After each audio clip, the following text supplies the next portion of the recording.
ကျေးဇူးစွာနေသားအလိုက်မဟောခင်မှာကျွန်တော်မိတ်ဆွေ9ရက်သားသမီးအားလုံးဘယ်သူမဆိုအလွယ်တကူကိုယ်တိုင်ကိုကြအသုံးချလို့ရနိုင်မဲ့ဂမ်ဘီယာလက်ဆောင်စကားလေးလက်ဆောင်ပါလိုက်ခြင်းပါလေအခက်အခဲတင်းကောဆိုတာကိစ္စအားလုံးမှရှိနိုင်တယ်နော်အိမ်ရောက်တဲ့ကိစ္စထစ်နေတာမျိုးဒါဘယ်သူကတားနေလို့ကားရောက်မဲ့ကိစ္စခက်နေတာမျိုးကြောင်းတက်မဲ့ကိစ္စနိုင်ငံခြားထွက်မဲ့ကိစ္စကျမ်းမာရေးစိတ်ကူးတာဖို့ကိစ္စအခြေရေးကိစ္စငွေရေးကြေးကိစ္စအားလုံးမသုံးလို့ရတယ်ဘယ်ကိစ္စအတွက်မဆိုပေါ့အဲ့တော့အသေးစိတ်လေးတော့ဆူတောင်းအောင်နော်ဆူတောင်းတော့ပြည့်စုံမသေးနော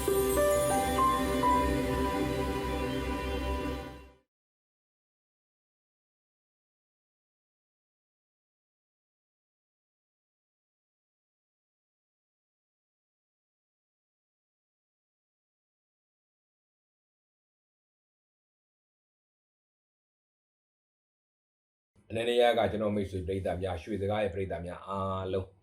ကိုစိတ်နှပြကျမ်းမာသည်တဲ့ကျမ်းမာအောင်ချမ်းသာသည်တဲ့ချမ်းသာအောင်စွမ်းဆောင်တော်မူနိုင်ကြပါစေ။ကံဉဏ်ဝရိယ၃ချက်လုံးအားကောင်းအောင်လဲဂျိုးပန်တော်မူနိုင်ကြပါစေလို့လိုက်လဲမြတ်တာဘုဒ္ဓအလုပ်ကိုဆက်သလိုက်ပါတယ်ခင်ဗျာ။2026ခုဇန်နဝါရီလတလတာမိတ်ဆွေများအတွက်ရွှေစကားငွေစကားဟောကြားခြင်းများဖြစ်ပါတယ်ခင်ဗျာ။ကျေးဇူးစွာနေသားအလိုက်မဟောခင်မှာကျွန်တော်မိတ်ဆွေ9ရက်သားသမီးအားလုံးဘယ်သူမဆို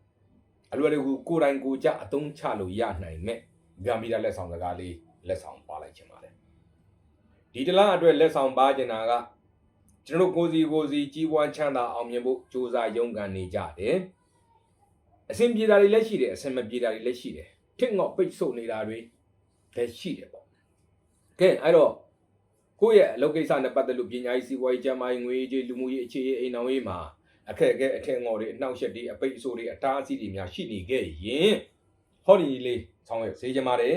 ်အဘမင်းသင်ခသုံးခဲ့ဘူးတဲ့နီးလေးတစ်ခုကိုကျွန်တော်ဆင့်ပွားပြီးတော့ဒါ9ရက်သားသမီးများအားလုံးအတွက်ကိစ္စအားလုံးအတွက်ကိုဒီနီးလေးလက်ဆောင်ပါခြင်းဖြစ်ပါတယ်ဘာလို့ရမလဲဆိုတော့ဘာသူမဆိုဘာကိစ္စအခက်အခဲထင်ငေါ်ပဲကြုံကိုရောက်နေတဲ့နေရာမှာညနေပိုင်းလေးပေါ့ညနေဆောင်လေးပေါ့မောင်ရင်ဖြိုးပြလေးပေါ့ညနေဆောင်အချိန်လေးမောင်ရင်တန်းတဲ့အချိန်လောက်မှာကိုရောက်နေတဲ့နေရာပေါ့ဘယ်နေရာရောက်နော်ကိုနေတဲ့နေရာရဲ့ရှေ့ဆိုကြပါစို့ကိုအိမ်ပေါက်အခန်းပေါက်မှာဖျောင်းနိုင်တဲ့တိုင်းထုံးအောင်ဘာဖျောင်းနိုင်ဖြစ်ကြီးသေးတိုးရှေ့ဘာရောက်မဲ့ဖြစ်ဖျောင်းနိုင်ဆိုတာဖြစ်ရင်ပြီးတာပဲဖျောင်းနိုင်ကိုဒီတိုင်းမထုံးဘူးမြေကြီးမှာစိုက်ထုံးအဆင်ပြေလို့ထုံးလို့ရတယ်ကိုရှေ့မျက်နှာသာအဝင်ဝပေါ့နော်တနေရာမှာဖြစ်ရင်ပြီးတာပါပဲဒီတိုင်းထောင်ပြီးမထုံးဘူးကျွန်တော်တို့အမြောက်ချိန်တယ်လို့ဒီလိုတစ်စောင်းလေးစောင်းပြီးတော့ထုံးအောင်လမ်းဘက်ကိုအဲ့လိုတစ်စောင်းလေးစောင်းထားမယ်နော်ဒီလို45ဒီဂရီလောက်စောင်းပြီးတော့စိုက်ပြီးထုံးရင်းတယ်ဘယ်ကိစ္စမှာဘလို့ထင့်ငေါ်ကြံ့ကြာနေတာတွေခက်ခဲနေတာတွေဘသူတွေကဟိုအနှောက်အယှက်ကပြည့်ပဲလုံနေတာတွေပြေးပြောက်လွင့်ပြေးသွားပါစေအဲ့ဒီခက်ခဲထင့်ငေါ်ကြံ့ကြာပိတ်ဆိုနေတဲ့ကိစ္စပြေးလေကြောင်းအောင်မြင်ကြောင်းလမ်းစာတွေဘလို့ပေါ်လာပါစေစသဖြင့်အသေးသေးဆူတောင်းမှုဖြစ်ပါတယ်အခက်အခဲထင့်ငေါ်ဆိုတာကိစ္စအလုံးမှရှိနိုင်တယ်နော်အိမ်ရောက်တဲ့ကိစ္စထစ်နေတာမျိုးဒါဘယ်သူကတားနေလို့ကားရောက်မဲ့ကိစ္စခက်နေတာမျိုးကြောင်းတက်မဲ့ကိစ္စနိုင်ငံခြားထွက်မဲ့ကိစ္စကျမ်းမာရေးစိတ်ကူးတာဖို့ကိစ္စအခြေရေးကိစ္စငွေရေးကြေးကိစ္စအားလုံးမသုံးလို့ရတယ်ဘယ်ကိစ္စအတွက်မဆိုပေါ့အဲ့တော့အသေးစိတ်လေးတော့ဆူတောင်းအောင်နော်ဆူတောင်းတော့ပြည့်စုံမသေးနော်ဟဲ့လားဟိုဆိုကြပါစို့အခြေရေးအထင်ကအဆင်ပြေပါစေဆိုပြီးတော့ဖျောင်းနိုင်လေးလို့ကျွန်တော်ခုနပြောသလိုပြောပြီးထောင်းပြီးတော့ဆူတောင်းလိုက်တာဘသူအခြေရေးမှလည်းမသိဘူးဘသူနဲ့ပြေးလဲခြင်းမှလည်းမသိဘူးတို့ကြကိုအခြေရေးကအဆင်မပြေပဲနဲ့ကိုအငယ်တို့နှမအောင်မယ်နော်လင်းတော့ယောက်ျားတော့လိုက်သွားတာဖြစ်သွားအောင်မယ်အဲ့တော့အတိအကျဆူတောင်းဘသူအိုင်ကဘသူဘာနေသားသမီးနဲ့နော်ဘာနေသားနဲ့ဘသူနဲ့ဘာနေသားသမီးနဲ့ဘလို့အဆင်ပြေပါစေဘသူတွေကဘလို့နှောက်ရက်နေတာနော်ကပြက်ပဲလုပ်နေတာကိုဘလို့အဆင်ချောသွားပါစေစသဖြင့်အသေးစိတ်တော့ဆူတောင်းနော်ငွေကြေးကိစ္စဖြစ်အခြေရေးပဲဖြစ်အိမ်တော်ရေးပဲဖြစ်ကြားမာရေးပဲဖြစ်အသေးစိတ်တော့ဆူတောင်းနော်အဲ့ဒါနော်အိမ်တော်ရေးအဆင်မပြေဖြစ်နေလို့မလို့အဲ့ဒါနော်အိမ်တော်ရေးအဆင်ပြေပါစေဆိုပြီးဆူတောင်းလိုက်တာနော်ဘယ်သူတွေရဲ့အိမ်တော်ကြီးမှလည်းမပါဘူးဆိုလို့ရှိရင်ပြေကျင်တဲ့လူတွေအိမ်တော်ကြီးသွားပြေးနေအောင်မယ်နော်အဲ့တော့ဆူတောင်းလေးတော့ပြေဆုံးသေးဘာကိစ္စအခက်ခဲအထင်တော့ပဲကြုံညနေတောင်းလေးတွေမှာကိုကိစ္စကြီးရင်ကြီးသလိုပေါ့တချို့လဲတရက်နဲ့အဆင်ပြေလဲပြေသွားမှာပေါ့တချို့လဲ3-4ရက်လောက်ရင်လောက်ရမှာပေါ့တချို့လဲတစ်ပတ်10လောက်ရင်လောက်ရမှာပေါ့တချို့လဲအင်မတန်ကြီးတဲ့ကိစ္စကြတော့တစ်နှစ်လဲလောက်ရင်လောက်ရမှာပေါ့ဒါကတော့ကိုကိစ္စအပေါ်မှာမူတည်ပြီးတော့ဖျောင်းနိုင်တဲ့တိုင်းကိုမြေကြီးမှာစိုက်ထွန်းတာပဲဖြစ်ဒီရှေ့အဝင်လေးမှာအခန်းလေးခွက်လေးတစ်ခုခုပေါ်မှာတင်ထွန်းတာပဲဖြစ်နော်တမန်တလင်းပေါ်ပဲဖြစ်အဆင်ပြေသလိုလမ်းဘက်ကိုအဲ့လိုလေးတစ်စောင်းလေးဆောင် တစောင်းလေးစောင်းပြီးတော့ထောင်ပြီးတော့ထွန်းပြီးတော့ဆူတောင်းမယ်ဆိုရင်ကဲအားချက်လောင်းသူပြီးလို့တော့မရဘူးနော်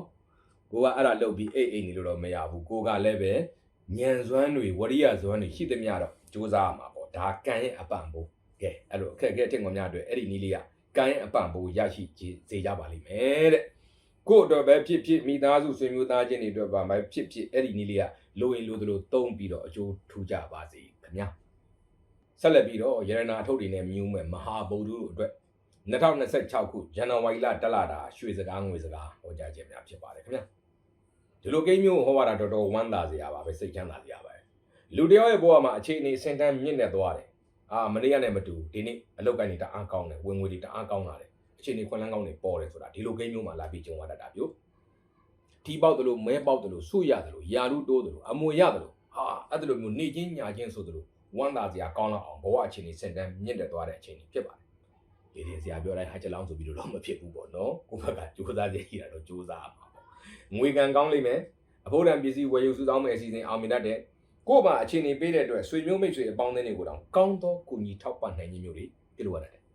ဘသူ့အကြောင်းစိတ်ငါတာဝန်ယူမယ်ဘသူနိုင်ငံခြားသွားမဲ့အစီအစဉ်ရောငါကူညီပေးမယ်ဘသူ့ငါအရင်လေးထုတ်ပေးလိုက်မယ်စသဖြင့်ပေါ့ကို့မှာတတ်နိုင်လို့ကောင်းသောကူညီနိုင်ခြင်းမျိုးတွေကြုံရတတ်တယ်မိမိဥဆောင်ပတ်သက်ပြီးတော့လည်းအလှမင်္ဂလာပေါ်လန်းတဲ့ကိစ္စတွေကြုံရတတ်တယ်နိုင်ငံခြားနဲ့ပတ်သက်တဲ့ရည်ရွယ်ချက်အစီအစဉ်တွေယာထုစုထုပွဲထုနဲ့ပတ်သက်တဲ့ရည်ရွယ်ချက်အစီအစဉ်တွေကားတို့ရင်းတို့စက်တို့နဲ့ပတ်သက်တဲ့ရည်ရွယ်ချက်အစီအစဉ်တွေဦးစားပေးပြီးတော့စူးစမ်းသင့်ပါတယ်။အခုရှိတာကသားသမီးအောက်လက်ငယ်သားတပိတပန်းအလုပ်သမားကိစ္စနည်းနည်းလေးစိတ်အနှောက်အယှက်ဖြစ်ရတတ်တယ်။ရေတွင်းရေငံရေပိုက်တွေနဲ့ပတ်သက်တဲ့ကိစ္စလမ်းနယ်နမိတ်နဲ့ပတ်သက်တဲ့ကိစ္စလေးတွေမှာနည်းနည်းလေးစိတ်အနှောက်အယှက်လေးတွေဖြစ်ရတတ်တယ်။ကဲဒီလိုကိန်းမျိုးမှာဗုဒ္ဓသားသမီးတွေကံရဲ့အပံမိုးရဖို့ဆိုရင်အရေးကြီးကိစ္စရှိတဲ့နေမျိုးတွေမှာပေါ့နော်။ဘယ်နေ့တော့အရေးကြီးတဲ့ကိစ္စရှိတယ်ဆိုတဲ့နေမျိုးတွေရရင်အဖြူရောင်တို့ငွေရောင်တို့မိကိုရောင်တို့များပါသောအဝတ်အစားသုံးဆောင်တွေကိုအားပြုပြီးတော့ဝတ်ဆင်သုံးစွဲပါရောင်းကုန်ပစ္စည်းလုပ်ငန်းသုံးပစ္စည်းတွေကိုဓာတ်ခဲလေးတစ်လုံးအားကောင်းတဲ့ဓာတ်ခဲလေးပေါ့အဆင်ပြေတဲ့တင့်တော်တဲ့ဓာတ်ခဲလေးတစ်လုံးကြီးသေးဘာရောင်းရင်တဲ့ပစ္စည်းမှန်သမျှဆိုင်ခင်းပြီးရောင်းကားရောင်းညီရောင်းခြံရောင်းမှဖြစ်တော့ရောင်းရင်တဲ့ပစ္စည်းမှန်သမျှလုပ်ငန်းသုံးပစ္စည်းတွေအလုပ်တွေတိုးတက်လာဖို့အဲ့ဒီပစ္စည်းတွေကိုဓာတ်ခဲလေးတစ်လုံးနဲ့တိုးခောက်ပြီးဆိုတော့ဘယ်နေ့ပဲချင်းပေါ့ဘယ်နဲ့ခောက်ရမဟုတ်တတိယရင်ခောက်အားရင်ခောက်ပြင်းရင်ခောက်နေဘာလို့မှမသိခောက်နေနော်ဘေးနာယောက်ျားကြီးလည်းသွားခောက်မိဦးမယ်သူကထွက်သွားအောင်မယ်နော်အဲ့တော့ရောင်းနေတဲ့ပစ္စည်းလုံးမဲ့ပစ္စည်းတော့ခောက်ပေါ့ဒီလိုကာလမှာဗုဒ္ဓသားသမီးအတွက်ကံကောင်းလိုက်ရွှင်စေမဲ့နံပါတ်တွေကဏ္ဍတွေကနှစ်ကဏ္ဍခွန်ကဏ္ဍတွေဖြစ်ပါတယ်ဗျာအိမ်နံပါတ်ခြံနံပါတ်ကားနံပါတ်တွေရွေးမယ်အချိန်ချက်နာရီနေ့ရက်တွေရွေးမယ်အယောင်းဝယ်ဈေးစကားတွေတတ်မှတ်မယ်ဆိုရင်နှစ်တွေ900ကိုအတွက်ကံကောင်းလိုက်ရွှင်စေပါလိမ့်ဗုဒ္ဓသားသမီးတွေဒီကာလမှာကံရဲ့အပံမိုးရဖို့ဆိုရင်အရေးကြီးကိစ္စတစ်ခုရှိတဲ့နေမျိုးကြရင်မြတ်စွာဘုရားမှာနွားတို့တစ်ခွက်နဲ့ကိမ့်မုံတစ်ချက်အတွဲလိုက်ပြီပေါ့နွားတို့နဲ့ကိမ့်မုံဘလို့နွားတို့ဘလို့ကိမ့်မုံဖြစ်အချို့ရဒေသမှာနွားတို့အစ်စ်ကရှားလို့ ready made ဘူးရလားတဲ့နော်နို့စီဖြော်လို့ရနို့မုံဖြော်လို့နွားတို့ဖြစ်သွားရင်ပြီးတာပဲအဲ့နွားတို့တစ်ခွက်နဲ့ကိမ့်မုံကလည်းဆူ6ထူပါကိမ့်မုံဆိုတာဖြစ်ဖို့ပဲအဲ့ဒီအတွဲလိုက်လေးမြတ်စွာဘုရားမှာလှူပါသုံးမအပေါင်းအသင်းမိတ်ဆွေတွေကိုလည်းဒါနပြုလို့ရပါတယ်အဲ့ဒီကုသိုလ်ကောင်းမှုလေးပြုပြီးတော့ပုဂ္ဂိုလ်သားသမီးမိတ်ဆွေများကံရဲ့အပံပိုးရရှိကြပါစေခင်ဗျာ